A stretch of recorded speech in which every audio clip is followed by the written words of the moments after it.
walks. But she thinks Rama couldn't have walked.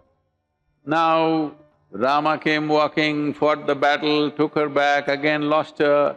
It's a serial disaster, his life. Yes, he is a king coronated, but he loses his kingdom and go to the jungle. I want you to understand, going to the jungle is not romantic, okay? I've lived in jungles by myself, eating off the jungle. When you come out, nobody will recognize you. Your face will be swollen with insect bites and you would have lost 5–10 kilograms in 2 weeks. It's a different thing. And then he goes with his wife. She's not a tribal woman, she's a princess. If you take any of the ladies who are here into the jungle for 3 weeks, you bring them out, you won't recognize them. They will become like that. So going into the jungle, as you've seen some television serials, floating around like that, singing songs, that's not how jungle is. Jungle is a different matter. So, with his newly married wife, he goes to the jungle, knowing the difficulty. His brother also follows, leaving his wife and children. And going there as if that was not enough, then she gets kidnapped, then goes down south and fights a battle, burns down an entire city, a beautiful city, gets back his wife, again something politically goes wrong, sends her to the jungle, she is fully pregnant, goes there and she delivers, no sonogram, so they don't know whether it's a boy or a girl or boys or girls. Why I'm saying this is, he's a king. Having a son is very important for him, but he sends his pregnant wife into the jungle not knowing what happens to her. And she delivers 2 boys, and these 2 boys, see, if anything really bad has to happen to us, the worst thing that can happen in one's life is knowingly or unknowingly you kill your own children. This is the worst thing that can happen to you. But in Rama's life, he almost killed his own children, almost. Fortunately, it did not happen. Then Sita dies in the forest, he never gets to see her again. Is this a success story, I'm asking? Huh? Do you want Rama's life? Definitely not. But we worship him because if any one of these situations happen in most people's lives, they will crack up. Serial disaster, but the man never gives up his truthfulness, his balance of mind, his sense of what is right and wrong, never compromises anything and just goes on with his life. What this means is, what the world will throw at you is not always your choice. What you make out of it is 100% yours, always. So he is a fabulous demonstration of this, what human consciousness means. It doesn't matter who does what to you. Who you are is determined by you if you are conscious. But if you're in a compulsive state of reaction, other people will decide who you are. So he is demonstrating this his entire life when serial disasters are happening. So we bow down to him for that, not because he's a super success. So the gods that you think they are gods are just devas. That means they were human beings who rose beyond certain limitations. So we call them devas. Now today people have started calling Sachin Tendulkar as cricketing god. It's very much in line with our culture. If somebody excels in something, we say he is a deva. Beyond what is considered normal, if they excel, we say he is a deva. But never ever we told you in this culture, now you're imitating other people and looking up, never we told you there's a god up there who manages your life.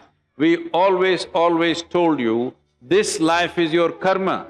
This means this life is your making. You make it the way you want. You either live wonderfully or you live horribly, this is entirely your making. This is what your karma means. Karma does not mean ayo karma.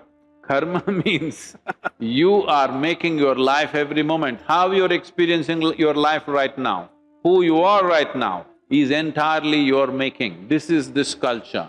In this culture, we never taught you about a god up there. We talked about how the source of creation is within you also. Beautiful. If you are willing, you can experience it. Lovely. Beautiful.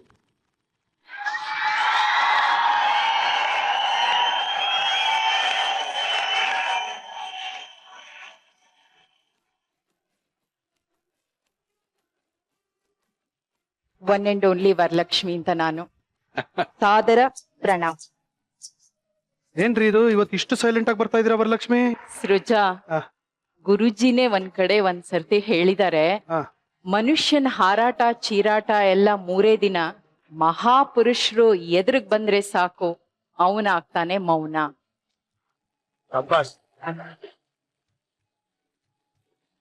ನೀವು ನಮ್ಮ ಗುರುಗಳ ಬಗ್ಗೆ ಇಷ್ಟೆಲ್ಲ ತೀರ್ಕೊಂಡಿದ್ದೀರಲ್ಲ, ಮೆಚ್ಚಿದೆ. ಏನೋ ಹಿಂಗ್ ಮಾತಾಡ್ತೀಯಾ ನೀನು? ಎಲ್ಲರ ಎದುರಿಗೆ ಏನ್ ಹೇಳ್ತೀಯಾ? ನನಗ್ 120 ವರ್ಷ, 240 ವರ್ಷ ಅಂತ. ಆದ್ರೆ ನಾನಿಷ್ಟು ಯಂಗ್ ಅಂಡ್ ಎನರ್ಜೆಟಿಕ್ ಆಗಿದ್ದೀನಿ ಅಂದ್ರೆ ಅದಕ್ ಕಾರಣ ಸದ್ಗುರು ಅವರ ಜೀವಧ್ವನಿಯ ಅನುಯಾಯಿಯಲ್ಲಿ ನಾನು ಒಬ್ಳು. ಗುರುಜಿ, ಒಂದು ವಿಷಯ ತುಂಬಾ ತುಂಬಾ ತುಂಬಾ ಇಷ್ಟ ಆಗತ್ತೆ ಅಂದ್ರೆ, ನೀವು ಅವಾಗ್ಲಿಂದಾನೇ ತುಂಬಾ ಹಸಿರು ಪ್ರಿಯರಂತಲ್ಲ. ಗುರುಜಿ ಕಾಡ್ಗೆ ಹೊಟ್ಟೋಗೋರಂತೆ. ಚಿಕ್ಕ ಮಗು ಹಸಿರು ಕಾಡು ಬೆಟ್ಟ ಅದೆಲ್ಲ ನೋಡಿ ಎಷ್ಟು ಇಷ್ಟ ಆಗೋದಂತೆ ಅಂದ್ರೆ ಕಾಡ್ಗೆ ಹೋಗಿ ಇದ್ಬಿಡೋರಂತೆ. ಹೌದಾ ಗುರುಜಿ? ನೀವು you used to spend lot of time in forest. I still look pretty wild, don't I? Srija, ಎಂಥ ದಿನ ನಮ್ಮ ಪಾಲಿಗೆ ಬಂದಿದೆ. ಕಾರಣ ಎಲ್ಲ ಕಡೆ ಸಂಭ್ರಮ ಇರುವಂತಹ ಸಮಯ ಇದು. ಸದ್ಗುರುಗಳ ಜನ್ಮದಿನದ ಶುಭ ಸಂದರ್ಭ. ಮಜಾ ಟಾಕೀಸ್ ಮನೆಯಲ್ಲಿ ನಮ್ಮೆಲ್ಲರನ್ನ ಆಶೀರ್ವದಿಸೋಕೆ ಸದ್ಗುರುಗಳು ನಮ್ಮ ಜೊತೆ ಇದ್ದಾರೆ ಅಂದ್ರೆ ಇದಕ್ಕಿಂತ ಭಾಗ್ಯ ಬೇಕಾ? ಅಬ್ಸಲ್ಯೂಟ್ಲಿ. ಗುರುಜಿ, ಇನ್ನೊಂದು ಪುಟ್ಟ ಸಂಭ್ರಮ ಇದೆ. ನೀವ್ ಅಪ್ಪಣೆ ಕೊಟ್ರೆ ಆ ಸಂಭ್ರಮವನ್ನ ನಾವೆಲ್ಲರೂ ಆಚರಿಸ್ತೀವಿ.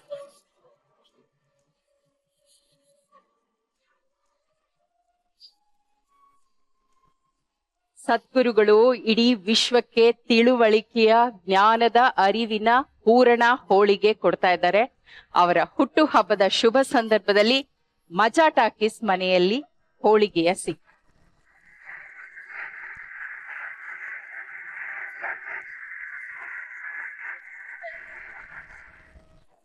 ಚರ್ಣ, ಇಡೀ ಮಜಾ ಟಾಕೀಸ್ ಮನೇಲಿ ಸೆಲೆಬ್ರೇಷನ್ ಅಲ್ವಾ, ಎಲ್ರಿಗೂ ಹಂಚೋ. ಸದ್ಗುರುಗಳ ಒಂದು ಹುಟ್ಟುಹಬ್ಬದ ಸಂಭ್ರಮದಲ್ಲಿ ಅವ್ರಿಗೆ ಪ್ರಿಯವಾದಂತಹ ಹೋಳಿಗೆನ ನಮ್ಮ ಇಡೀ ಆಡಿಯನ್ಸ್ಗೂ ಕೊಟ್ಟು ನಾವು ಸಂಭ್ರಮನ ಆಚರಿಸ್ತಾ ಇದೀವಿ.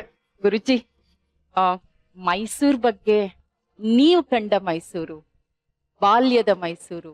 Probably I'm one of the few who has tasted every mango that grows in Mysore city. ಅರೆ,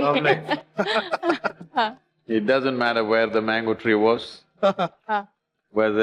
whether it was in the university campus or individual homes or in gardens. I tasted every mango on every tree. Beautiful. And I know Mysore in a very different way than most people would know, because from the age of 11 or so, almost every day I cycled 30 to 35 kilometers minimum in the afternoons, just doing the mud tracks of small villages and just mud roads, just feeling the terrain, seeing the little lakes. If you do not know this, Mysore district has the largest number of lakes per square kilometer on the planet. ಓ, ಹಾ. So, I swam in the lakes because I rarely went to school, so I had a lot of time. Okay. So I know Mysore, the nature around Mysore, the birds and animals around Mysore, and I spend a lot of time on the Kukarali tank, the Ramaswamy walk. I think in those 5-6 years on the Kukarali tank bund, I must have written at least 300 poems. Oh. ಅಬ್ಬಾ. For every lilt in the water, for every reflection of a star, I wrote one poem at one time. My Mysore is still a very quiet and beautiful Mysore. Today, when I drive into Mysore, it's not so much like how it used to be, though some parts of it are. And as a very young child, I got very much involved with the Mysore Zoo. So, generally on Sundays, I spent an entire day in the Mysore Zoo. Those days, they would give me 2 rupees to go to the zoo. 2 rupees was a lot of money. So, I went to the fish market and went to deep inside where they sell rotten fish, where for 2 rupees they would give me 3 kilograms, 4 kilograms of fish. So this 2 rupees was for me to eat something, but I would buy 2 to 3 kilograms of fish and carry this bag of really smelly fish, very smelly. And when you went to the zoo, there was a 2.5 feet barrier. If you could go under, it was free. If you want to stand up and go, it costs you money. If you're willing to bend and go, it's free. So I bent and went, and I had friends in the zoo that I went about feeding this fish to all of them the entire day. So, zoo became a compulsive visits for me. Even after I grew up, I spent many days just walking around in the zoo. There were fabulous trees in the zoo, really rain trees which spread nearly an acre kind of trees. So I just loved these trees and the animals, so I spent a lot of time there. And of course, Chamundi Hill, early on we trekked. I cycled up Chamundi Hills many times. Later on, motorcycles came. So if we want to test our motorcycles, we went up Chamundi Hill. If we want to have a party, we went up Chamundi Hill. We fell in love, we went up Chamundi Hill. When we fell off, we went up Chamundi Hill. If we had nothing to do, we went up Chamundi Hill. And this habit of going up Chamundi Hill worked out very well for me one day. So, Mysore is vividly in my mind because I don't think in words, I just have videos of everything that's happened in my life. So the videos of Mysore are very vivid and clear and distinct. I have not forgotten a single person, not a single tree, nor a single outcrop or an anthill or a bird's nest that I have seen, because my memory is like that, it's not in words, it's in pictures. So, I kept Mysore living within me in a small part.